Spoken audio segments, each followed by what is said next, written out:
Salut, bienvenue dans un nouvel épisode d'une dose de curiosité. Si vous avez déjà pris l'avion sur des longs courriers, vous savez qu'un des avantages de ce genre de vol, c'est les films qu'on peut regarder sur l'écran de siège. Le catalogue est immense, mais surtout, il y a beaucoup de films très récents. Tellement récents qu'ils viennent à peine de passer au cinéma. Eh bien, aujourd'hui, on va se demander pourquoi tout ça est possible et surtout à qui ça profite. Parce que, vous allez le voir, c'est un business très bien huilé.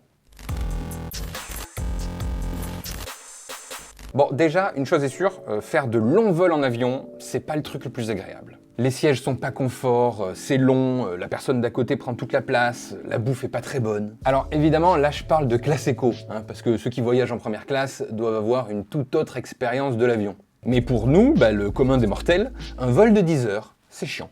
Et ça, les compagnies aériennes le savent. Du coup, depuis tout temps, le monde de l'aviation commerciale s'efforce de divertir les passagers pour que le voyage passe plus vite. Déjà dans les années 30, certains dirigeables étaient équipés d'un piano. Sauf que ce serait un peu compliqué de mettre un piano dans un avion de ligne, donc aujourd'hui on les met dans les gares. Mais le support vidéo dans l'avion pour distraire les passagers existe lui aussi depuis très longtemps. D'ailleurs, le premier film long métrage à avoir été diffusé dans un avion est Le Monde perdu en 1925 sur un vol Londres-Paris. Depuis, les choses ont évolué, on est passé aux films diffusés sur des écrans collectifs par bloc de rangée, jusqu'à aujourd'hui où chaque siège possède son propre écran et on peut regarder des centaines de films de manière délinéarisée. Le but étant toujours de divertir les passagers pour leur faire oublier leurs conditions de vol. Mais pour ça, il faut que les films soient attractifs. Parce que si on se retrouve avec des nanars des années 70, autant dire que le vol va paraître encore plus long. Du coup, les compagnies mettent à disposition les derniers films du cinéma hollywoodien, européen, bollywoodien, etc., etc. Des films qui ont à peine fini leur exploitation au cinéma. Mais pouvoir regarder des films aussi récents dans l'avion pose pas mal de questions. Comment ont-ils le droit de les diffuser? Peuvent-ils mettre n'importe quel film? Doivent-ils payer quelque chose? Si c'est le cas, combien tout ça coûte? Et quel est l'intérêt pour ces films d'être diffusés dans les avions? On va prendre ça point par point et vous allez vite vous rendre compte que oui, il y a un intérêt pour tout le monde. Premièrement, sur les droits de diffusion. Certains d'entre vous le savent sûrement, mais en France et dans pas mal d'autres pays, on a quelque chose qui s'appelle la chronologie des médias. Je vais pas trop rentrer dans le détail parce qu'il y aurait besoin d'une vidéo entière, mais concrètement, ça dit qu'un film, par exemple, doit suivre un certain chemin de diffusion. D'abord, sortir au cinéma. Ensuite, sortir en DVD, Blu-ray et services de vidéo à la demande. Puis sur les chaînes de télé payantes, clairement Canal+. Puis les plateformes par abonnement, type Netflix, Disney+, Prime Video, et enfin pouvoir être diffusé sur une chaîne de télévision gratuite. Et entre chaque type de diffusion, il y a un délai à respecter.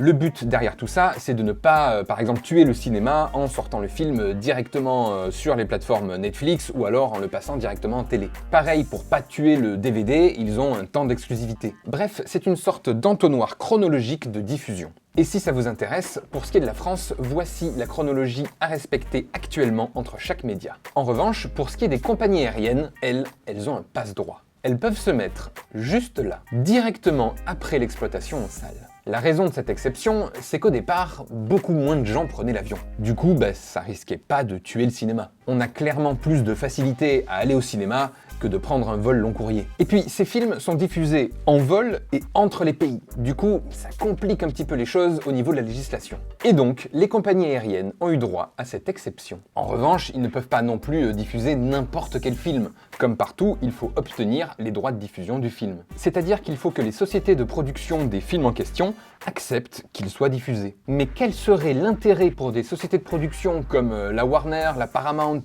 Universal ou encore la 20th Century Fox d'accepter que leurs films ultra récents soient diffusés gratuitement dans les avions? Évidemment, c'est l'argent. Parce que les droits de diffusion, ça se paye.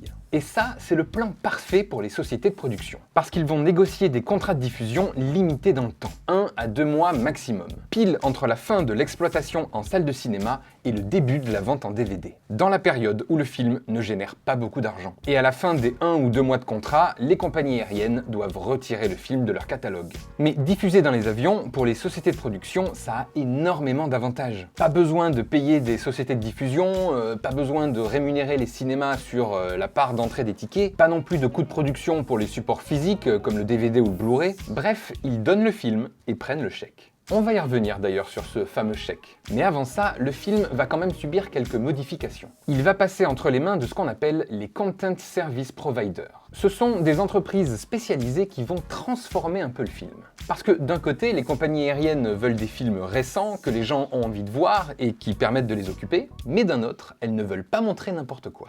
Par exemple, toutes les scènes de crash d'avion sont coupées au montage. On va pas montrer aux gens un accident d'avion alors qu'ils sont dans un avion. D'ailleurs, vous imaginez bien que tous les films dont c'est le sujet central ne sont pas achetés par les compagnies. Vous ne pourrez jamais trouver Boîte Noire ou encore Die Hard 2 dans un avion. De la même façon que vous ne trouverez pas Speed dans un bus ou alors Titanic au catalogue des films d'un paquebot. Mais ce n'est pas tout. Généralement, toutes les scènes de sexe ou même de nudité sont coupées au montage. Pareil pour les scènes de grande violence. Tout ça dans le but de ne pas choquer le passager d'à côté. Et parfois, les coupes sont tellement importantes qu'il manque carrément des bouts de l'histoire. Mais pour eux, ça reste secondaire. Le but, c'est de divertir, pas de choquer. D'ailleurs, parfois, ça va plus loin. Selon les pays de destination ou l'origine de la compagnie aérienne, des coupures bien plus graves en termes de tolérance peuvent avoir lieu. Par exemple, le magazine Têtu avait épinglé la compagnie aérienne Emirates pour avoir censuré des scènes LGBTQ+, dans des films diffusés dans leurs avions. Mais les compagnies aériennes font ce qu'elles veulent. C'est inscrit dans les contrats signés avec les producteurs de films. C'est une condition non négociable pour qu'elles acceptent d'acheter les droits de diffusion des films, même si l'histoire ou l'ouverture d'esprit doit en pâtir. D'ailleurs, la prochaine fois que vous prendrez l'avion, vous y ferez attention. Les parties censurées d'un film sont précédées de l'indicatif de la compagnie aérienne en filigrane sur l'écran pour montrer que ça a été modifié. Et d'ailleurs, souvent, au début du film, il est inscrit sur les écrans « Ce film a été modifié par la compagnie aérienne ». Mais alors, si les producteurs acceptent que leur film soit complètement censuré, c'est que le chèque doit quand même être à la hauteur. Les prix de droits de diffusion sont calculés en fonction des entrées au box-office, mais aussi par d'autres critères comme le nombre d'écrans par avion, le nombre d'avions que possède la compagnie aérienne, le nombre de vols par jour et même les destinations. Tout ça est négocié évidemment entre les deux parties, entre la compagnie aérienne et la société de production à qui appartient le film. Ah oui, et d'ailleurs, petite parenthèse, si vous vous demandez si le réalisateur ou l'auteur d'un film a son mot à dire dans tout ça, que ce soit la vente des droits de diffusion ou la censure présente dans le film, la réponse est non. Le film appartient au producteur, point. Les réalisateurs ou réalisatrices découvrent que des parties de leur propre film ont été censurées au même moment que tous les passagers. Comme d'ailleurs Olivia Wilde, réalisatrice américaine du film Booksmart. Elle s'était plainte d'avoir vu son film coupé et censuré dans un avion de Delta Airlines. Bref, donc ces prix de droits de diffusion négociés entre les producteurs et les compagnies aériennes sont évidemment secrets. Mais comme tout secret, ça finit par s'ébruiter. Alors, il faut savoir que les montants sont très variables. Mais le dernier film Marvel, par exemple, peut être acheté par une compagnie aérienne jusqu'à 100 000 € pour pouvoir le diffuser sur ses vols pendant 1 ou 2 mois. Je précise, c'est pas 100 000 € par passager ou par vol, non, c'est 100 000 € en global pour pouvoir diffuser sur tous leurs avions pendant 1 ou 2 mois. Alors évidemment, ça paraît pas grand-chose, 100 000 € quand on voit le coût, le budget de ce genre de film, mais rappelez-vous que c'est de l'argent facile pour les producteurs. Le film est déjà là, il existe, mais il ne génère plus parce qu'on est entre les sorties ciné et les sorties DVD. Et surtout, là on ne parle que d'une seule compagnie aérienne. Il y a plus de 200 compagnies qui achètent des catalogues de films. Et là, ça commence à devenir intéressant. Le budget par film blockbuster que représentent ces droits de cession de diffusion représenterait 2 à 5% du budget global nécessaire pour faire le film. Ce qui est quand même pas mal du tout. Évidemment, tous les films ne se vendent pas à ce prix-là. Ça, c'est pour les blockbusters hollywoodiens les plus récents. Les films français, par exemple, eux se vendent beaucoup moins cher. La société de production française Ad Vitam avait confié qu'Air France achetait les droits de diffusion de leurs films environ 5 000 €. On est très loin des productions Marvel. Et encore, parce que pour les vieux films, les classiques, eux aussi disponibles dans les avions, c'est encore moins cher. Mais encore une fois, c'est toujours ça de prix pour eux. Et puis, ces prix sont des droits de diffusion fixes. Peu importe si les gens regardent le film ou pas. La moyenne d'achat des droits de diffusion d'un film par une compagnie aérienne, entre les films récents appelés Early Windows Content, les classiques Late Window Content, et les films internationaux, bref, la moyenne de tout ça serait de 28 000 € par film. En tout, les compagnies aériennes réunies auraient dépensé en 2017 425 millions de dollars pour entretenir leur catalogue de films. Le numéro 1 étant Emirates avec plus de 1300 films constamment à leur catalogue. La compagnie dépenserait à elle seule plus de 20 millions de dollars par an, rien que pour ça. Pour les producteurs de films, c'est un domaine très rentable. Ok, mais qu'en est-il pour les compagnies aériennes? Est-ce que c'est aussi rentable pour elles? Disons que jusqu'à présent, ça l'était. Les passagers, quand ils prennent un long courrier, ils s'attendent à avoir ce genre de film pour passer le temps. C'est devenu un critère important. Mais avec le raccourcissement progressif de la chronologie des médias dont on parlait tout à l'heure,